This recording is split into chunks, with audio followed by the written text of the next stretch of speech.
How hard do most people have to work to make $250,000 or $500,000 in a year? The reason I hit my first golden door was because I knocked so many freaking doors. Yeah. Right? Like I wanted it so much more, right? Like the people who treat this job like it's a $500K a year job are also the people who end up making $500K a year in this job. Totally. You know what I'm saying?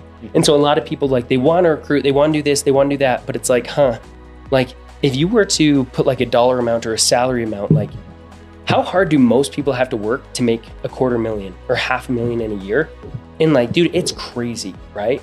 So doesn't that mean that you should probably be working and doing these things like a ridiculous amount in order to make that amount of money? You know, like chances are anyone listening, they can look at what they're doing and realize that they're not as focused, not as dialed. You know what I'm saying? Yeah, for sure. And so therefore it's like, you probably don't deserve to hit your goals. And so therefore you probably won't.